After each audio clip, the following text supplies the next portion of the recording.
On va parler vélo, on va parler cyclisme les amis, c'est parti pour le 416e épisode du Coup Tordu, le Coup Tordu. Alors je vais resituer un petit peu parce que c'est la 4e saison du Coup Tordu, mais il y en a qui nous rejoignent et il y en a qui nous découvrent pour la première fois. Alors dans le Coup Tordu, on accueille absolument tout le monde. Le Coup Tordu, c'est un podcast fait par des passionnés pour les passionnés.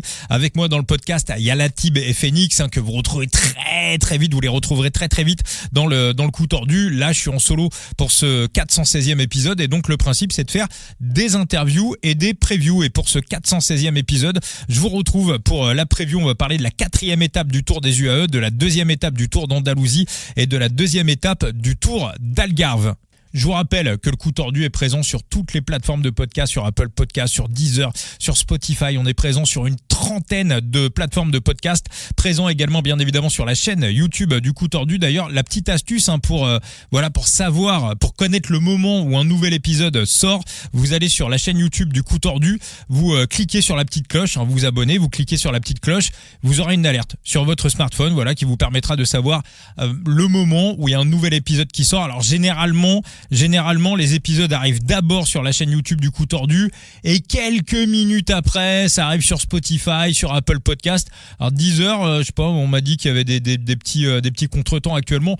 C'est pas grave. Je veux dire, on est présent sur une trentaine de plateformes de podcast. Donc si jamais ça rame un peu sur une plateforme de podcast, vous allez sur une autre et vous allez nous retrouver exactement de la même manière. Donc vous avez vraiment l'embarras du choix pour écouter le Coup Tordu. Mais la petite astuce que je vous donne pour savoir le moment où il y a un nouvel épisode qui sort, c'est d'aller cliquer sur la petite cloche sur la chaîne YouTube du Coup Tordu.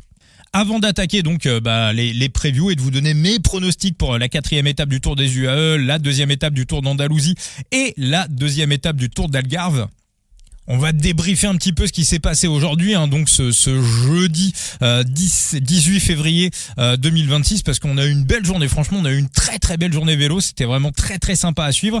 Alors, on va commencer bien évidemment sur ce qui s'est passé sur le Tour des UAE, la victoire d'Antonio Tiberi avec la petite craquante belle craquante même de Remco Evenepoel. Alors Remco, il y a quand même un truc dans les analyses, et vous remarquerez ça en allant un petit peu sur les réseaux sociaux, notamment sur X, sur Twitter, c'est que Remco, c'est un mec qui ne laisse personne indifférent. C'est-à-dire que Remco, on l'aime ou on ne l'aime pas, tout le monde a un avis sur Remco Evenepoel. Moi, à titre personnel, j'aime plutôt bien Remco. Je suis pas un immense fan de Remco Evenepoel, mais j'aime bien le personnage.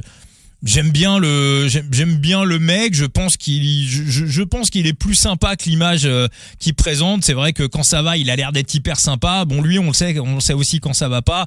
Et puis il ramène aussi avec lui un petit peu son passé de footballeur, parce que je le rappelle, pour les 2-3 qui sont pas au courant, Remco a joué au foot à très haut niveau en jeune. Il a commencé le vélo sur le tard à 17 ans, donc il a de temps en temps un petit peu gardé certains réflexes du foot. Et ça, parfois dans le milieu du vélo, on n'aime pas trop les footeux, mais moi pareil, moi j'en fais partie. Là-bas, j'étais un immense fan de foot et le foot m'a vraiment, on va dire, écœuré. Je regarde très peu le foot et désormais, depuis une quinzaine d'années, c'est vélo.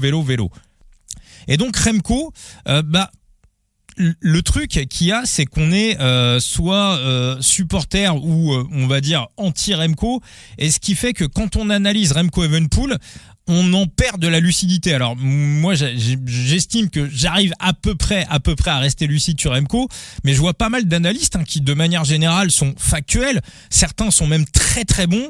Dès qu'on parle de Remco, très souvent parce qu'ils sont fans, ils perdent un peu la lucidité, le côté factuel autour de Remco. C'est-à-dire qu'il y en a beaucoup qui le voyaient vraiment gagner cette 3e étape du Tour des UAE, la fameuse montée du Djebel Mobra. Moi, hier dans le podcast, je vous l'ai dit, je le voyais pas gagner, et je vous ai même dit que j'étais pas surpris s'il était pas top 3. Et j'ai aussi insisté sur le fait, et je réinsiste là-dessus, et c'est vraiment le point faible de Remco, les gros murs. Alors, des murs assez courts, type Liège-Bastogne-Liège, encore une fois, je reviens là-dessus. Pour lui, il n'y a pas de problème. Maintenant, des murs longs, c'est compliqué pour lui à gérer. Remco, c'est un grimpeur rouleur. sur ce type d'ascension avec des pourcentages à 2 chiffres, c'est des trucs de vététiste en fait. C'est du petit moulinet. J'aurais vraiment aimé voir Lenny Martinez sur l'ascension d'aujourd'hui. Donc sur des ascensions où il faut envoyer un peu plus de braquets, faut envoyer un peu plus, faut y aller, hein, on va dire avec un petit peu plus de braquets. Je viens de le dire. Remco est meilleur et d'ailleurs vous verrez que sur la montée, l'avant-dernière montée, sur l'avant-dernière étape, on aura l'occasion d'en reparler. Mais sur le Jebel Alfed, qui est une montée qui n'a rien à voir avec le Jebel Mobra qu'on a eu aujourd'hui, Remco sera largement meilleur. Il sera dans le match. Mais sur ce type vraiment d'ascension, faut vraiment qu'il soit au poids. Faut vraiment qu'il soit affûté de dingue pour limiter la casse. Mais ça, vraiment, ascension ultra raide et ultra longue. Remco, globalement, quand il y a un grand tour qui tombe, faut qu'il évite l'Angliru, faut qu'il évite le Stelvio. Ça, c'est vraiment 2 cols qui sont, pour l'instant, vu moi ce que j'ai vu depuis Remco, depuis le début de sa carrière, ce sont vraiment 2 cols qui ne sont absolument pas taillés pour lui. On revient également sur la performance d'Isaac Del Toro. Alors il y a on va dire un récurrent chez les UAE et ça faut vraiment le noter parce que pour ceux qui parient ça permet peut-être d'avoir des values en live. Aujourd'hui clairement, aujourd'hui pour ceux qui nous écoutent jeudi matin, hier voilà en fonction du moment où vous écoutez le podcast, Del Toro donc sur cette 3e étape le Jebel Mobra, Del Toro il nous a fait une montée au cardio. C'est-à-dire qu'à un moment donné Jackie Durand a dit que c'était dans les commentaires sur Eurosport, il nous a dit que c'est Juan Ayuso qui faisait des montées un peu au cardio comme ça et puis après il s'est repris, il a dit ah non c'est Almeida. Alors Almeida le fait tout le temps mais Jackie n'avait pas faux. Joao Almeida on l'avait déjà vu, c'était sur un Tour de Suisse, commencer une ascension on va dire plutôt en bas de peloton vers la 30e 35e place pour ensuite revenir et je sais plus je me demande même s'il avait pas gagné l'étape. Donc ça, c'est un rituel du côté des UAE, à savoir véritablement courir les ascensions en négatif split. C'est une technique qui est bien connue chez les marathoniens.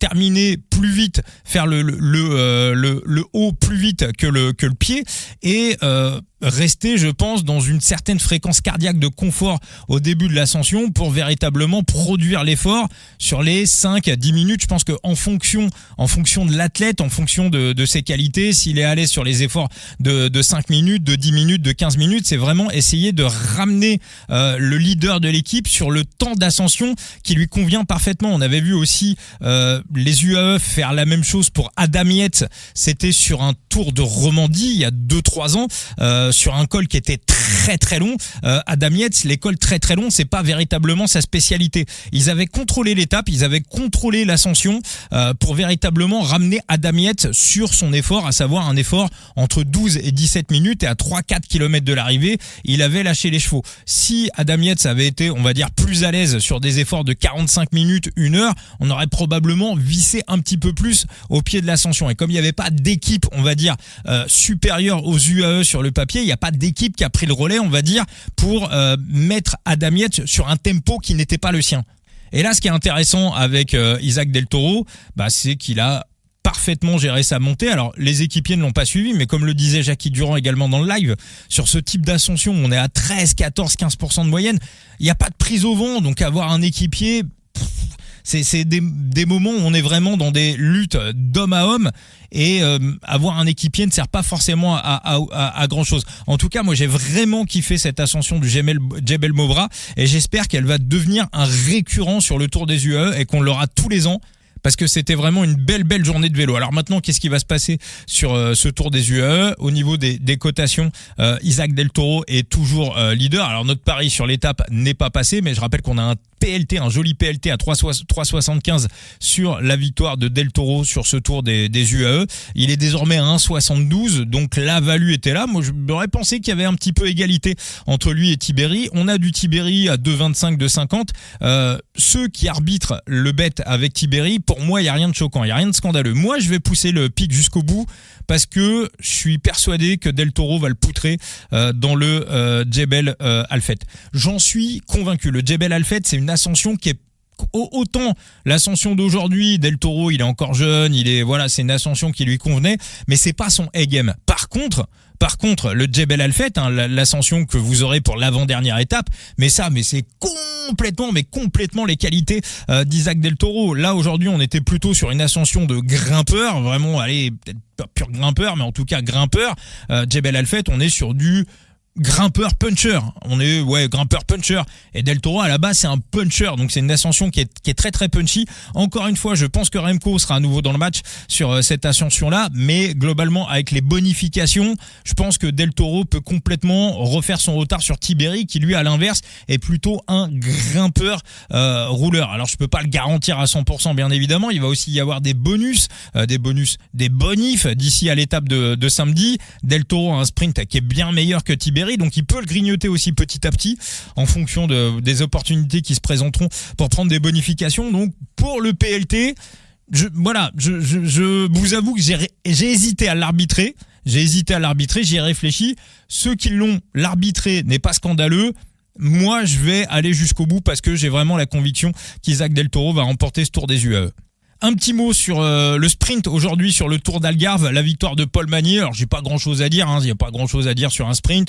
On était sur un petit bet sur Jasper Philipsen qui a un petit peu tapé la pédale à un moment donné de Callum Groves et donc du coup il a pas pu véritablement disputer ses chances. Magnier monstrueux bien évidemment. Alors il va y avoir peut-être que petite question quand même à se poser du côté de la Soudal Quick Step, à savoir que c'est Merlier qui est prévu sur le Tour de France, c'est Magnier qui est prévu sur le Tour d'Italie. Merlier a été blessé pendant tout l'hiver, il a été blessé au genou, il reprend seulement le vélo maintenant. Alors ça lui laisse du temps bien évidemment pour le Tour de France, mais ça pète quand même une partie de la préparation foncière hivernale. Alors est-ce qu'on va pousser ce plan jusqu'au bout ou est-ce qu'on va revoir un petit peu les choses?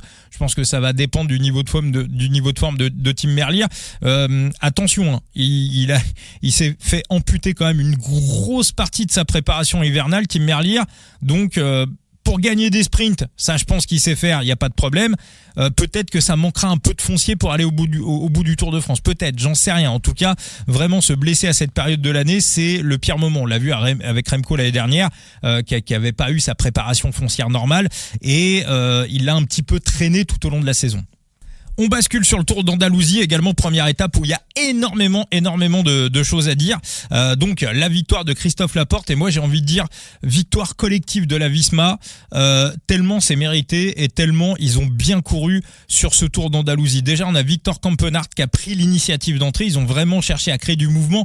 Pour rappel, ce Tour d'Andalousie, il n'y a pas d'étape qui se termine en ascension, donc ça va être assez tactique. Je vais pas vous dire que ça va se courir comme une Flandrienne parce que les ascensions n'ont absolument rien à voir, mais dans l'idée ça va être un petit peu ça, ça va être de créer du mouvement un petit peu de loin pour faire des différences et essayer d'être l'équipe qui va en mettre le plus à l'avant. Et pour moi, la Visma a parfaitement couru, à l'inverse des UAE qui a fait un petit peu n'importe quoi. À un moment donné, il y a un groupe de 21 qui est parti dans la course. On avait du Pidcock à l'intérieur, on avait 5 Visma, on avait 4 ou 5 UAE, et les Visma ont vraiment ont commencé à tourner, sont vraiment mis à rouler pour essayer de creuser un écart. Et la deuxième équipe qui était la plus représentée dans ce groupe-là, c'était les UAE, sauf qu'on avait notre ami Kristen, et c'était un petit peu, comme d'habitude quand Pogacar n'est pas là, c'est un petit peu chacun pour sa gueule. Et on remonte au podcast d'hier où je vous disais que les UAE étaient prenables sur ce Tour d'Andalousie, tout simplement parce que y a pas de collectif en fait, et que pour moi potentiellement ils peuvent se faire ouvrir. En tout cas, le coup n'est pas parti. À un moment donné, ils avaient une petite minute d'avance. Le coup n'est pas parti. Le peloton est revenu. Ça s'est terminé sur un sprint remporté par Christophe Laporte. Ça aussi, voilà, c'est pas surprenant. Laporte qui a bien terminé sa saison et qui est resté, voilà, il a été frustré. Il a très peu couru en 2025. Donc, il reste, on va dire, sur son élan de la fin de saison 2025. Donc, belle victoire au sprint de Christophe Laporte. Mais tellement ils ont fait un beau travail collectif du début de l'étape de Campenaerts jusqu'à ce move en milieu de course où ils n'ont pas été accompagnés jusqu'à la fin au sprint. Donc j'ai envie de dire que l'audace a été récompensée. Et je trouve aussi que collectivement c'est une très très belle réaction parce que en ce moment les Visma, vous le savez, il y a énormément de problèmes. Il y a des coureurs malades, il y a eu la chute de Vingegaard, il y a eu la retraite de Simon Yates, il y a eu les problèmes de Wout van Aert. Ils cherchent un sponsor, ça aussi c'est une notoriété publique, il y a beaucoup moins de moyens, le recrutement a été pas mal critiqué et on a senti en tout cas, ça reste que le Tour d'Andalousie, mais une véritable force collective à l'inverse des UAE qui encore une fois ont un petit peu couru les uns contre les autres. Donc ça vraiment pour moi c'est à noter sur cette première étape du Tour d'Andalousie. On bascule sur les previews, sur les pronos. Alors je rappelle bien évidemment que jouer avec excès comporte des risques, que les jeux d'argent sont interdits aux mineurs, et je fais pas le coup tordu pour parler uniquement de paris sportifs. J'en parle parce que voilà, pour s'amuser, on met une petite gestion de bankroll avec voilà des petite mise, mais bien évidemment vous pouvez faire du fantasy. D'ailleurs, puisqu'on parle de fantasy, alors en ce moment je vous parle pas du tout de Side Limit. C'est pas que je joue pas sur Side Limit, hein, je suis à fond actuellement sur Side Limit. On se refera des épisodes parce que stratégiquement il y a énormément de choses qui bougent sur Side Limit actuellement. Le truc, bon, je pourrais vous en parler aussi, hein, mais si je vous fais mon bilan sur Side Limit depuis le début de l'année en dollars, c'est simple, je n'ai rien gagné sur Side Limit depuis le début de l'année. Je suis en train de me faire ouvrir un petit peu comme Remco s'est fait ouvrir sur la 3e étape du Tour des UAE, c'est-à-dire que je passe complètement, mais alors complètement au travers de mon début de saison. Alors il y a 2-3 aspects tactiques que j'avais pas vraiment compris avec les changements de règles, mais là je suis en train un petit peu de corriger tout ça. En tout cas, c'est intéressant pour ceux qui sont intéressés. Louis Hardouin, on vous a beaucoup parlé de lui dans le podcast de Vandrissel Roubaix. On a énormément parlé de lui dans le podcast, notamment avec Thibaut ces derniers jours. Il y a la carte unique de Louis Hardouin qui va être mise en vente ce jeudi, 19 février. Hardouin qui, je pense, devrait monter au moins en Pro Team, si ce n'est en World Tour la saison prochaine, tellement il est bon, même s'il a 25 ans et on sait que les équipes aiment pas recruter à cet âge-là. Moi, je pense qu'il va monter. Et dans 2 jours, il y a la carte unique également de Paul Lapéra. Donc c'est vraiment en train de bouger dans tous les sens. Il y a plein d'aspects règlements qui sont en train de bouger également, mais c'est vraiment très très très intéressant. On voit aussi que les coureurs du reste de la start list, aujourd'hui on mélange les cartes qu'on achète avec tous les coureurs du reste de la start list. Donc vraiment ces coureurs-là ont un véritable avantage. Donc ceux qui aiment le fantasy pur et dur, je pense que vous pouvez également vous retrouver dans Side Limit. Je vous redonne le code de parrainage, un coup tordu 0 avec le chiffre 0. On devrait avoir le programme de parrainage d'ici peu de temps également. Donc là, dès que le programme de parrainage est sorti, je vous referai des tirages au sort. Donc voilà, donc actuellement sur Side Limit, je suis en train de me faire ouvrir. Alors c'est vrai que je prends énormément de risques également sur mes compos, hein. Je pars aussi un petit peu sur du tout ou rien. Donc bon voilà, ça va peut-être tourner à un moment donné, mais c'est bien aussi. Voilà, moi j'apprécie, ça veut dire que le jeu prend, ça veut dire qu'il y a du niveau, ça veut dire que les managers réfléchissent, que même les nouveaux qui arrivent réussissent aussi pour certains à tirer leur épingle du jeu. Donc voilà, ça c'est quelque chose qui me plaît et je vais surtout pas m'en plaindre. Donc je reviens, mon message de prévention, voilà, vous pouvez faire du fantasy, chercher à décrypter la course. Si vous n'êtes pas d'accord avec mon avis, vous pouvez le faire également, on peut en discuter, on peut échanger sur tout ça. Moi j'ai moins de problèmes, si vous voulez, à partager mon avis avec vous qui écoutez le podcast et voilà, vous connaissez ce que je pense, voilà, le sujet, le verbe, le complément, vous avez des analyses assez complètes et on est d'accord, on n'est pas d'accord, voilà, au moins on en débat et ça amène de l'eau au moulin et ça me fait avancer, on essaye de se faire avancer mutuellement. Je préfère ça plutôt que des mecs qui ne nous connaissent pas, qui n'écoutent pas le podcast, qui voient un réel sur Facebook ou sur Instagram où ça dure 70 secondes et qui jugent voilà sur 30 secondes, mais ça c'est le monde d'aujourd'hui, c'est comme ça, qui vont juger sur 30 secondes ou sur 15 secondes les 3 années et demie de podcast qu'on fait tous ensemble. Donc moi ces gens-là je leur réponds pas, vous je vous réponds, et même quand on n'est pas d'accord, j'ai aucun souci à échanger avec vous et voilà, ça me fait toujours plaisir et c'est aussi la divergence de point de vue. Ça reste que du vélo, voilà, on a le droit de pas être d'accord et de pas avoir les mêmes analyses et des fois j'aurai tort, vous aurez raison. Et encore une fois, personne n'a la science infuse et comme disait Gilou, tous les avis sont bons à prendre. Donc cette 3e étape, je vais pas être hyper long sur la 3e étape de la 4e étape du Tour des UAE.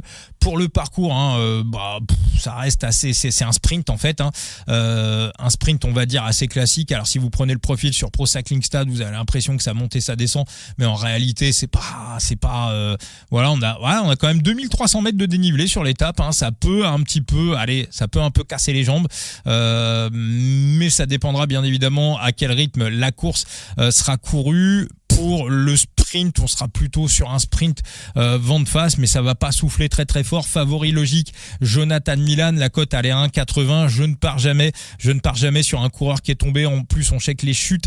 Le pire, c'est 48 heures après. Bon là, on sera 72 heures après la chute. Maintenant, encore une fois, si ça se court sur un tempo, on va dire assez calme, Milan sur un effort de 10-12 secondes, il peut poutrer la terre entière.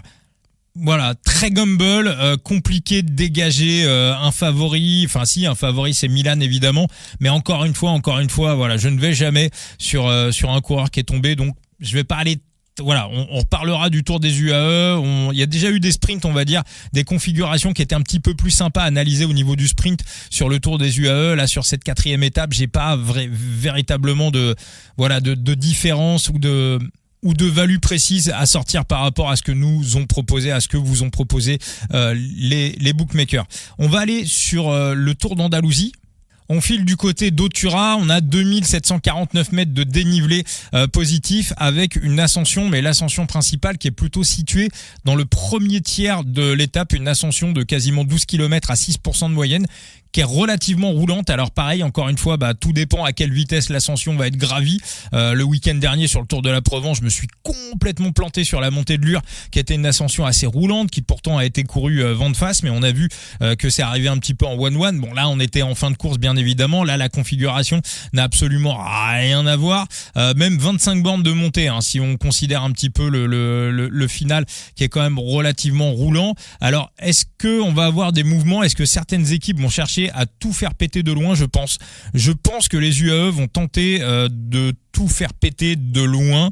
Maintenant, qu'est-ce qui va se passer? Alors, on sera léger vent de face pour aller vers Otura, et après, on va dire qu'une fois qu'on aura passé cette première ascension, le Puerto de la Cabra, après, ça sera assez vallonné, mais il y aura plus d'ascension majeure jusqu'à l'arrivée. On sera un peu sur un espèce de plateau jusqu'à Otura. Est-ce que on va profiter de cette ascension pour essayer de sortir, par exemple, Christophe Laporte? C'est une possibilité. Maintenant, est-ce que Laporte fait véritablement peur pour le classement général? Peut-être, parce que quand on regarde la suite du parcours, la 3e, la 4e et la 5e étape, franchement, si les UAE veulent sortir Laporte du jeu, c'est là. Voilà, c'est là. Sinon, Laporte peut vraiment aller chercher le classement général. En tout cas, sur ce qui va se passer sur les jours suivants, ça reste clairement dans ses capacités.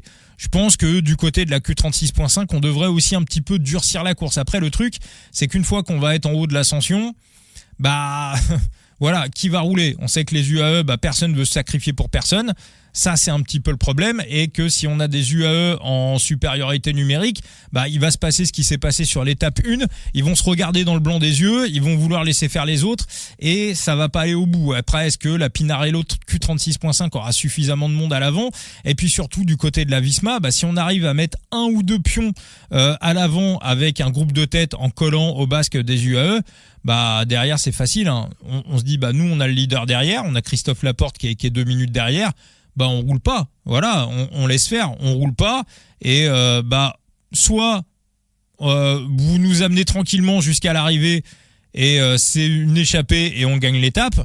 Soit vous attendez que Chris derrière il revienne. Mais en tout cas, moi je suis Visma, je fais ça. C'est-à-dire, si on prend la composition de la Visma, qui est en capacité de suivre le coup? Un mec comme Pipo Fiorelli, par exemple, il est complètement en capacité d'être à l'avant. Axel Zingleux aussi, ça grimpe pas mal. Après, Laporte, on est aussi capable. Il peut prendre un petit tir dans l'histoire, mais il est aussi complètement capable.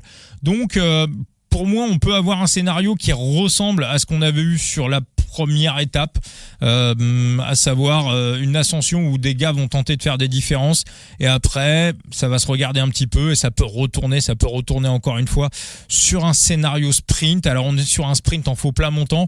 Je prendrais rien sur cette étape. Maintenant, il y a peut-être une petite value sur Tom Pidcock qui est à 12. C'est un sprint à 4%. Peut-être un petit peu plat, encore un petit peu plat pour lui. Pareil pour Romain Grégoire, qu'on a déjà vu régler des groupes en petits comités, mais c'est les deux pics que j'aime bien. Après, Aramburu, quelle est sa pointe de vitesse? C'est quand même fait ouvrir par Morgado le week-end dernier sur un sprint à 2. Bon, après, je pense que Morgado l'avait bien fait toxiner aussi dans l'ascension précédente. Donc voilà. Donc si c'était du fantasy, je vous dirais Pidcock ou Romain Grégoire. Voilà, mais j'irai pas spécialement, mais je pense que sur cette étape, on verra encore un petit statu quo au niveau des leaders. Pourquoi j'irai pas sur un sprinter comme Warren Schold, même si je pense qu'ils peuvent être dans l'emballage, c'est que je pense quand même qu'ils vont lâcher des cartouches pour être là. Je pense qu'ils vont à minima quand même se faire bouger avant le sprint final. On bascule sur l'étape qui vous intéresse et qui m'intéresse le plus, la deuxième étape du Tour d'Algarve. Alors on arrive sur l'arrivée de Foya, célèbre arrivée, on arrive quasiment tous les ans, même sur le Tour d'Algarve, on arrive tous les ans au sommet de cette étape. Alors il y a quand même des petits changements dans le final par rapport à l'année dernière. On arrive dans le sens inverse du moment où on arrivait l'année dernière, c'est-à-dire que l'année dernière on arrivait plutôt vers le nord avec une succession de mini repetcho, de mini ascension avant l'ascension finale, la côte de Foya, donc 8,8 km à 6,2% de moyenne avec un kilomètre assez raide l'avant-dernier kilomètre. Donc là on arrive dans le sens inverse, ce qui fait qu'on a une approche du col qui est un petit peu différente. On a un premier talus, le talus de Casaïs, qui est situé à une petite vingtaine, 18 km de l'arrivée. C'est assez raide, il y a 2 km à 8% de moyenne, donc ça véritablement, si une équipe a envie de prendre les choses en main, a envie de décrémer le peloton, on peut déjà commencer à faire toxiner un petit peu les mecs à cet endroit-là. Ensuite, on va pas redescendre. Voilà, on a un petit plateau de 3-4 km avant d'aller chercher l'ascension de Foya. Alors, important également, cette ascension va être montée vent de face. Un vent qui va souffler assez fort. Voilà, suffisamment important pour être gênant. Donc pour moi, ça sera je pense sprint en petit comité. Peut-être à 6-8 coureurs. Voilà, un sprint à 6-8 coureurs. Et dans la hiérarchie que j'ai faite, je vous rappelle un petit peu comment je fais, pour ceux qui découvrent le podcast, ceux qui découvrent l'émission, je fais d'abord mes prédictions, papier, stylo, voilà, je regarde, je tisse un petit peu mon classement, je regarde un petit peu ce qui se passe par rapport au book et par rapport à ce qu'ont mis les books, et c'est là où je peux un petit peu aller cibler des values. Alors comme c'est une ascension qui va se monter vent de face, je pense que ça va véritablement être très important d'avoir des équipiers, à l'inverse un petit peu du Jebel Mobra sur l'UAE Tour. Je pense que ça va être important d'avoir des équipiers et d'avoir des gars qui sont là pour protéger les mecs. Alors pour rappel un petit peu ce qui s'était passé l'année dernière, j'ai revu l'ascension de l'année dernière. Jan Christen, il était déjà quand même au début de au début de son œuvre. Almeida était à domicile, Jan Christen était devant, Almeida revient et Jan Christen lui a presque fait le sprint. En gros, il l'a pas laissé passer.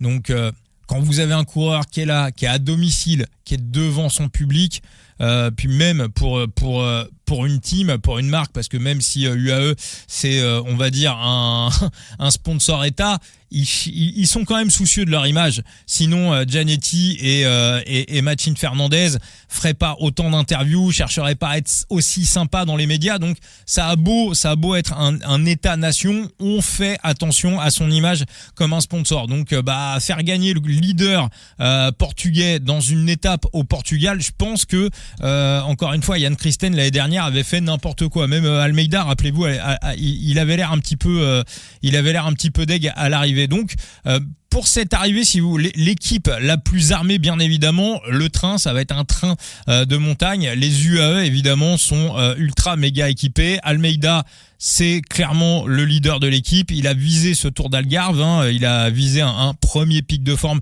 sur ce Tour d'Algarve, du McNulty, du Morgado, les frangins Oliveira, Félix Groth-Schartner. Donc pour moi, c'est très très bon pour l'amener tout en haut. Juan Ayuso, ça me paraît, si vous voulez, un petit peu plus léger pour amener, même si Carlos Verona, j'adore. Léonard Cabna, il revient un petit peu en forme. Hector Alvarez, c'est pas mal, mais le collectif Emirati me semble un peu meilleur que le collectif de la Lidl Trek. Derrière, on a la Red Bull Bora, Dan Felipe Martinez qui marche bien en ce moment, qui marche plutôt bien, mais Dan Felipe, alors même s'il peut avoir un bon sprint et qu'il a déjà gagné cette étape, rappelez-vous, c'était il y a 3 ans devant Remco Evenepoel, Dan Felipe Martinez, je le verrais plutôt s'imposer en solo. Donc ça, pour moi, le vent de face peut être éventuellement un problème. On a le collectif de Ineos, ça je vous en parlais hier. Oscar Only peut être un énorme client sur ce type d'ascension. Après Only, course de reprise, j'ai toujours tendance à penser que les coureurs qui ont une course dans les jambes ont quand même, on va dire, ce petit déclic, ce mini truc en plus par rapport aux autres. Et du côté de la Decathlon CGA CGM, c'est également très très propre avec le duo Mathieu Riccitello Paul Sexas, avec logiquement Riccitello qui devrait faire le lead out pour Paul Sexas. Alors moi, dans la hiérarchie que j'ai faite, alors après, si ça se regarde, Loulou, c'est pas non plus incohérent. Yanis Ouazar également, hein, pour un top 10. Yanis, notre Yanis, hein, qu'on avait eu en interview dans le podcast cet hiver. Yanis, après la belle montée qu'il nous a fait sur le tour, sur l'Aloula Tour, hein, il avait remporté une étape. On est un petit peu dans l'esprit, un petit peu sur le même style de montée. Donc Yanis, éventuellement pour un top 10, ça peut le faire. Moi, dans la hiérarchie que j'ai faite, j'ai mis Joao Almeida premier devant Juan Ayuso. Et après j'allais sur Polo, j'allais sur Paul Sexas. Les bookmakers cotent Juan Ayuso devant Joao Almeida. Alors c'est vrai que Juan Ayuso a un très très bon sprint, il a un très très bon kick, mais je pense que l'erreur qui est faite par les books, c'est que je pense qu'ils sous-estiment deux choses. Déjà, la force collective des UAE qui, pour moi, sur ce Tour d'Algarve, est supérieure à la force collective de la Lidl Trek. Joao Almeida a un très très bon sprint. En côte, il a vraiment un très très bon sprint. Il a pas cette image-là, mais je vous assure que c'est vraiment un mec qui sait kicker. Mais vraiment. Remettez un petit peu la carrière de Joao. Quand on arrive en petit groupe, il sait quand même faire. Il sait quand même très très bien faire. Donc, pour moi, la value, aller sur Joao Almeida, que je place favori de cette étape. Et encore une fois, il a déjà une course dans les jambes, donc il a déjà ce petit kick supérieur. La cote, elle est à 5. Je trouve ça pas mal. Voilà, je trouve ça pas mal. Je vais pas mettre ma maison dessus. J'ai envoyé 0,075% de bankroll, à savoir 7,50€ sur une bankroll à 10 000 €. Alors en ce moment, ce qui est très chiant, c'est que les bookmakers ne nous proposent pas de top 3. Ce qui serait idéal, ça serait d'avoir du top 3. Du top 3 à 2, voire un petit peu plus de 2. Ça serait encore mieux. Donc voilà, si j'arrive à choper du top 3 avant l'étape, je vous informerai sur les réseaux sociaux. Mais du top 3 à partir de 2, où on va aller placer 0,20, 0,25% de bankroll, elle est entre les deux. Voilà, 0,22,5% de bankroll, donc 22,5€ sur une bankroll à 10 000 €, 11,25€ sur une bankroll à 5 000 €. Voilà, pour moi, le vrai bon jeu, pour moi, c'est le top 3 de Joao Almeida, que je vois pas du tout en dehors du top 3. Mais pour moi, c'est, voilà, il va pas gagner avec 10 vélos d'avance, mais le côté domicile, grosse équipe, voilà, j'en ai pas parlé aussi, mais il court aussi à domicile, et ça, le fait de courir à domicile, c'est un critère qui est vraiment très très peu exploité enfin, j'ai l'impression que les bookmakers n'en tiennent pas compte, mais évidemment, être encouragé par le public, courir à domicile, je vais pas vous dire que le vélo c'est du foot, mais évidemment que ça aide. Quand vous avez la famille qui est à l'arrivée, forcément, c'est un surplus de motivation, et voilà, même si c'est que le Tour d'Algarve, c'est pas une course World Tour, évidemment Joao Almeida doit avoir une motivation supérieure sur ce type de course. Donc Joao Almeida, ça sera, voilà, mon favori, et ça sera mon pick du jour, donc la victoire à 5. Et puis voilà, si on arrive à aller chercher du top 3, et si voilà, généreusement les books nous en proposent, on ira également taper du top 3 de Joao Almeida. Alors après, il y en a un dont j'ai pas parlé également, Jarno Widar, que j'aime beaucoup, hein, l'auto Intermarché, super coureur. Logiquement, c'est quand même un peu moins fort que Paul Sexas. Donc en théorie, Sexas doit terminer devant Widar. D'ailleurs, j'ai pas été voir les match-up. J'ai pas du tout été voir les match-up sur les deux premières étapes. Pour moi, ça n'a pas de sens de les ouvrir. Par contre, sur ce Tour d'Algarve, on va les découvrir ensemble. Et c'est un petit exercice que j'aime bien faire, parce que là, je les ai pas encore ouverts. Mais pour moi, un match-up, ça vient en une seconde ou pas. Voilà, quand on commence à trop se prendre la tête sur un match-up, attends ceci, cela, c'est qu'il y a un problème. Généralement, les match-up qui passent, c'est instinctivement, on les voit et on se dit, ah ouais. Alors, Van Drave devant Molnar, bof. Dan Felipe Martinez devant Morgado, ouais, mais Dan P, c'est seulement 1,50. Davide de la Cruz devant Frigo, non. Florian Lipovic devant Recitello, ouais, mais Lipovic, c'est 1,40. Hector Alvarez, Pipo Ganna, ça c'est Gumble complet. Jarno Widar devant Julien Alaphilippe. Ah bah ça c'est pas mal quand même. Ça c'est pas mal. Ça, voilà, ça c'est pas mal, parce que dans ma hiérarchie, Loulou, phase de reprise, Jarno Widar début de saison, il est déjà taquet, surtout que le match-up est à l'équilibre. Le match-up est vraiment à l'équilibre. Donc Widar contre Loulou, Pour moi, c'est plutôt un 70-30, si vous voulez. Alors 70-30, ça voudrait dire 0,35% de bankroll. Bon, vous savez ce que je pense des match-ups. Je me suis aussi pas mal fait ouvrir sur les match-ups l'année dernière. Ça m'a un peu mangé le bilan. Maintenant, ce match-up me semble quand même ultra méga intéressant. Alors je vais pas faire le fou dessus. Voilà, pas faire le fou. Je vais pas faire le fou. Je me fais peut-être un petit peu embarquer par mes émotions, mais voilà, on va le limiter à 0,25% de bankroll.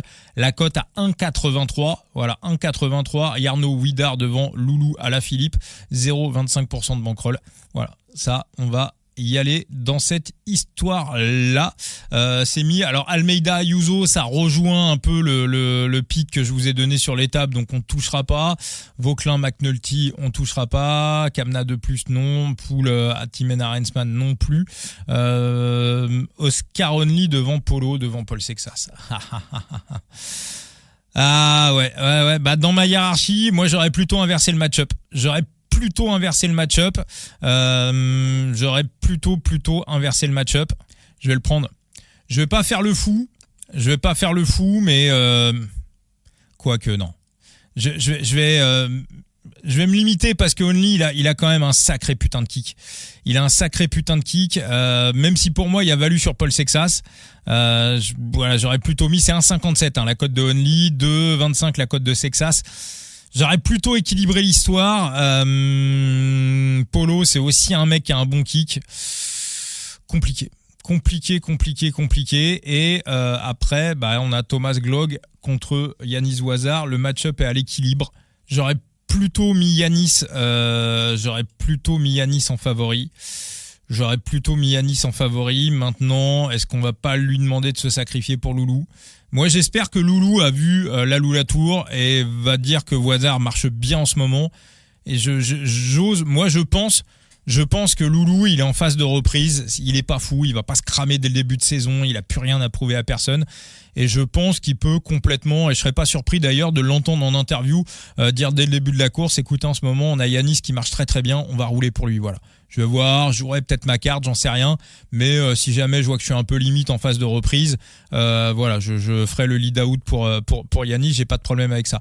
Donc moi, je pense que du côté de la Tudor, encore une fois, vu ce qu'a montré Yanis sur la Lula Tour, on a vraiment tout intérêt à aller jouer pour Yanis Ouazar. Du côté de la Pinarello Q36.5, le truc, c'est que j'aurais bien aimé voir Thomas Glog avoir un leader à défendre. Je pense qu'ils vont être un peu chacun l'un pour l'autre. Donc voilà, je toucherai pas. Donc je vais me contenter, voilà, simplement du premier match-up que je vous ai donné. C'est déjà très très bien pour cette deuxième étape du Tour d'Algarve. Merci les amis. On se retrouvera. Voilà, on s'est fait un beau petit podcast quand même, voilà, mine de rien. Et on se retrouvera ce jeudi soir pour la suite de cette belle semaine consacrée à l'UAE Tour, au Tour d'Algarve et au Tour d'Andalousie. Allez, ciao les amis, et n'oubliez pas, Thibaut Champ sur X, sur Twitter, Enzo Analyste Phoenix, son X, son Twitter et les réseaux sociaux du Coup Tordu. On s'abonne, le Facebook, le TikTok, le compte Instagram et le compte X, le compte Twitter du Coup Tordu. Ciao les amis.